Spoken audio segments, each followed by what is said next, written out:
Assalamu alaikum. Welcome to the program Islam Explained. Today we'll be talking about prophethood and Prophet Muhammad, peace and blessings upon him. Today we have here again our theologian, Omar Arigi. Welcome to the program again. Thank you, Aysel, and thank you for inviting me back again. It's a pleasure having you here, Omar. Can we ask you the question on why a prophet sent to humanity, and do we need prophets? Yes, it is a very good question, Aysel. Actually, before we go into prophethood, maybe it's important to focus on whether human beings need guidance or not. And if we look at the way that human beings and other species on earth come to this world, the way they are born, you will see the distinguishing differences between them. And as you know, animals, when they come to this world, it is as if they have been already equipped to survive in this world. But when you look at humanity, human beings, at least it takes a year for a human being to stand up, and then another year for a human being to speak. So we see that human beings need constant guidance throughout their lives. So learning and education for human beings is from cradle to grave. In fact, to understand this topic much better, it's good to approach it from the two views of the Ahl Sunnat wal Jamaat scholars. They are the two Aqidah scholars, great scholars of Islam. One of them is, as you know, Abu Hassan al-Ash'ari, which is the Ash'ari view of the theology, Islamic theology, and the other one is Mansur al-Maturidi, two famous scholars. Now, Ash'ari looks at the issue from the perspective that if a person who does not receive the message of a prophet, that person is not responsible of both belief and practice. It's very interesting because Ash'ari believes that human beings cannot distinguish between good and evil by themselves. They need to be guided. However, if we look at this issue from Maturidi's perspective, Maturidi believes that human beings, if they are not conveyed the message of prophethood, then they do not become responsible for practical issues, religious obligations. However, they are still responsible of belief and faith. And the main reason for that is Maturidi believes that human beings have the intellectual capacity to work out between right and wrong. So they should be able to look around them. They should study their environments. They should study the universe. Therefore, they can sort of realize the existence of God through that. So Iman, faith, is necessary for people whom the prophets have not conveyed the message. However, practice or religious obligations are not necessary. This is the Maturidi view. And if we look at the two views and compare them, as you can see, both of them agree on the fact that people will not be responsible unless a prophet is sent to them.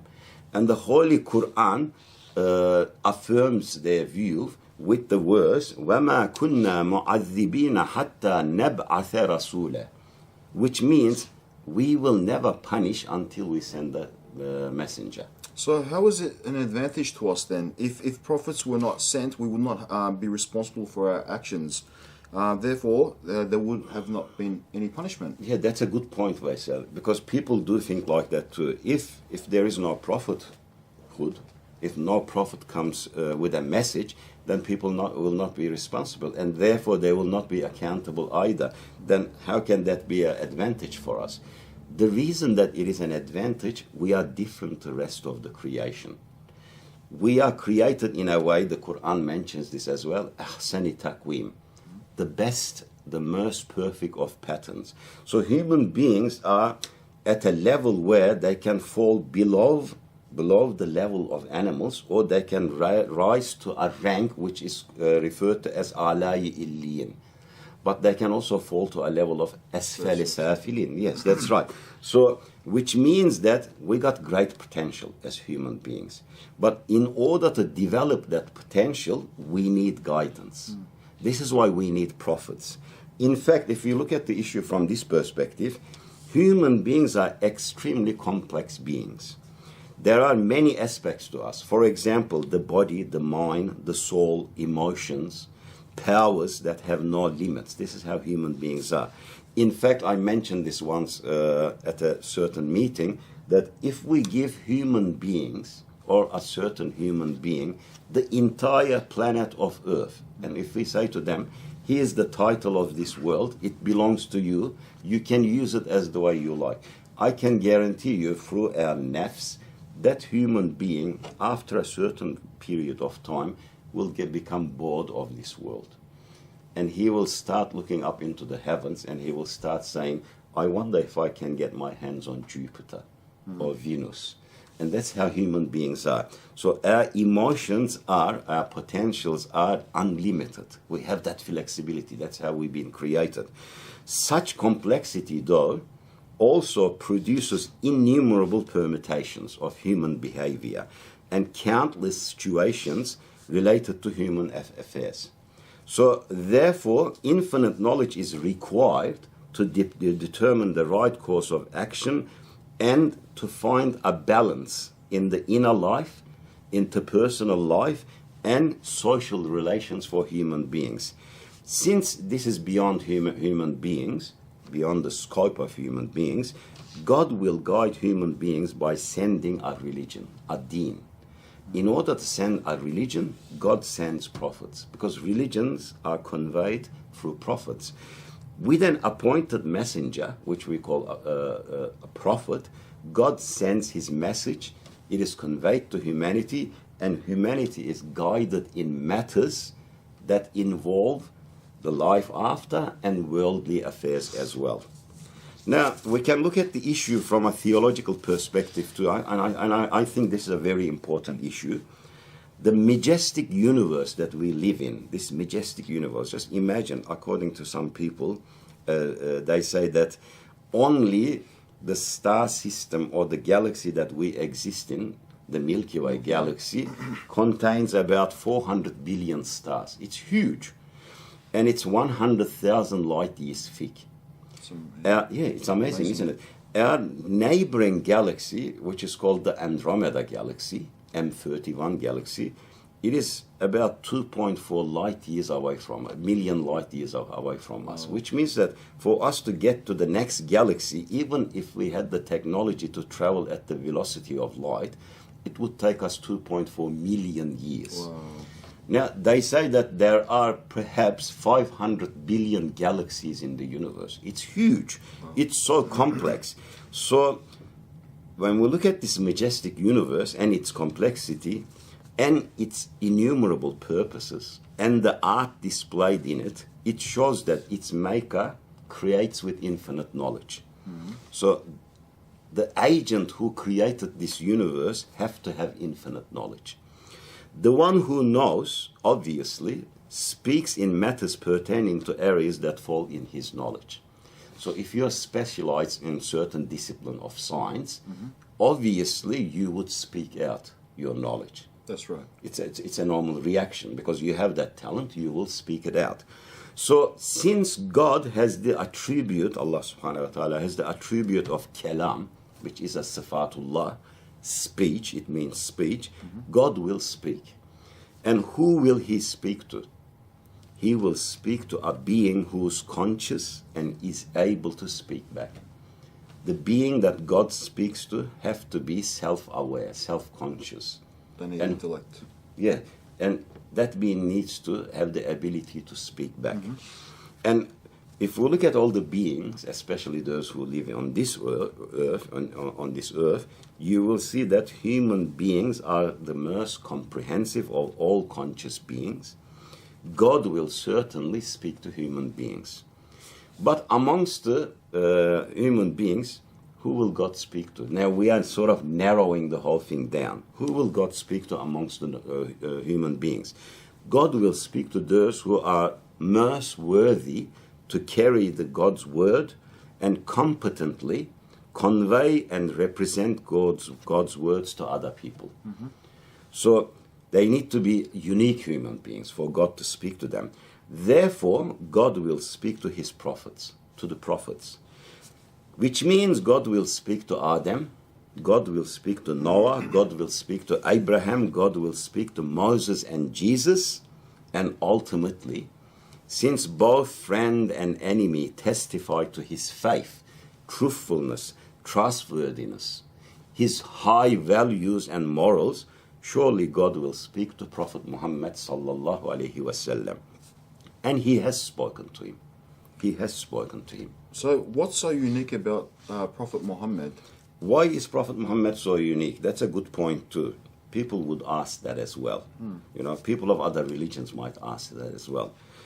He is so unique because he is the last messenger in the illustrious chain of God's messengers. He is the last one. Khatamul Anbiya, we call him the seal of prophets.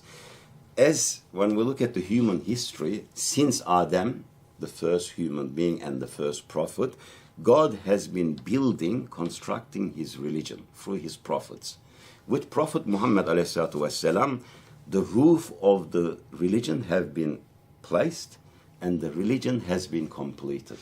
He is the last prophet. Not only that he is the last prophet, unlike other prophets who came to their own nations, who came to their own people, who came to their own clans or tribes, Prophet Muhammad ﷺ was not the prophet of Arabs or a certain nation. The Quran says, وَمَا أَرْسَلْنَاكَ إِلَّا رَحْمَةً لِلْعَالَمِينَ. Therefore, he was a prophet, he was a rahmah, mercy upon all the worlds. He came not to all of humanity, he also came to the jinns as well. This is what makes Prophet Muhammad so unique and so special. Indeed, he was a prophet of mercy. A famous poet calls him the Masum Nabi, the innocent Nabi, the innocent prophet. His father died when he was still in his mother's womb, and his mother passed away when he was only 6, as you know the story. You have studied Sirah yourself. So, although he was raised by his grandfather Abdul Muttalib, whose true name is Shayba, and his uncle Abdul Muttalib, his famous uncle Abdul Muttalib, in reality, Prophet Muhammad, peace and blessings be upon him, was raised by Allah subhanahu wa ta'ala, God the Almighty by himself, by God. Because the Prophet affirms this with a hadith where he says, أَتَّبَنِي رَبِّي فَأَحْسَنَ تَأْدِيبِي. My Lord has given me these manners, and what good manners has he given me? So he was actually raised by God himself. So even before his prophethood, when we look at the noble messenger's life, he was known as Muhammadul Amin, Muhammad the trustworthy, Muhammad the trustworthy.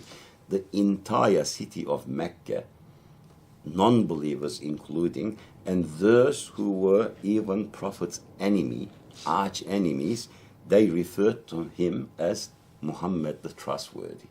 This affirmed his truthfulness and trustworthiness. And this continued after he declared his prophethood, as even those who were in wars and battles with him continued to say Muhammad is trustworthy. And I find this very interesting. And let me tell you one example, explain you one example about Abu Sufyan. Yes, you know Abu Sufyan, one of the chieftains of Mecca, and he was the enemy of the Prophet as well. One night, as Abu Sufyan with his wife and son Muawiyah, his wife's name was Hind, and Muawiyah, they were riding out of Mecca. Prophet Muhammad saw them and he approached them. And he asked if he could speak to Abu Sufyan for a brief period of time. Abu Sufyan said to his son, young son, Muawiyah, get off your mount so Muhammad can jump on your horse. And Prophet Muhammad ﷺ jumped on the young son's horse, and he explained Islam to him. He invited him to Islam. But without waiting for a response, he jumped off and walked away. After this, Hind, Abu Sufyan's wife, turned to Abu Sufyan and said, did you ask my son to get off his horse because of this liar? Hasha. Abu Sufyan, who was the arch enemy of the Prophet, said to his wife, whatever you call him, do not call Muhammad a liar. Muhammad does not lie. And this was his enemy saying this? And this was his enemy. It's very interesting. And I can explain one more story before we conclude this topic, inshallah. Sure. When he was in Medina, the noble Prophet, ﷺ, as you know, he never received any formal education. He did not know how to read or write, the Prophet. And he brought a book It was so unique, the Quran, Kalamullah. Its contents, eloquence, literature, it was unique in every way you can look at it. And this is why it was the Kalamullah. That's why it was so unique. To understand maybe some form of, to get an idea maybe about the uniqueness of the Prophet Muhammad ﷺ, let me conclude with this one historical incident. Sure, go ahead. There was a man named Abdullah ibn Salam in Medina. He was a Jewish scholar, perhaps one of the most renowned scholars of the Jewish community in Medina. As you know, at that time, there was 4,500 Jews living in Medina. There were 4,000 idol worshippers and only 1,500 Muslims. It was a very multicultural community, diverse community. And in their scriptures, Jews already knew that a prophet would be coming and he would be the last messenger. Of course, they were expecting him to be Hebrew from their own generation. But when Prophet Muhammad came, ﷺ, and he declared that he was the last messenger, the Jewish scholars said to Abdullah ibn Salam, who was a very renowned, very respectable Jewish rabbi, they said to him, can you go and speak to this man, Prophet Muhammad, and see if he is genuine, or if he is fake or not? So Abdullah ibn Salam went to Prophet Muhammad ﷺ as he met the noble messenger without even uttering a word. As he looked at the messenger's face, ﷺ, Abdullah ibn Salam said, there is no lie on this face. A Jewish rabbi, a scholar, he said, there is no lie on this face. This face can only belong to a prophet. Yeah. And he embraced his faith right there and then. Wow. It was a very interesting incident. So, indeed, when we look at the noble prophet's life and the lives of all the prophets who came before him, we see that humanity needed prophets. And therefore God, Allah subhanahu wa ta'ala, sent prophets to all nations throughout history. However, he concluded, as we said before, his religion with his last beloved messenger, Habibullah, Muhammad Rasulullah. And I would like to say, as Muslims, how fortunate we are to have such a prophet whom we follow. That's right. Basically, yeah. Omar, thank you. We've come to the end of another program, and thank you for tuning in to Islam Explained. And next time on our program on Islam Explained, we'll be talking about a very important topic, and that will be on the area of evolution and the Muslim's perspective, the Muslim perspective on that area. Thank you. See you next time.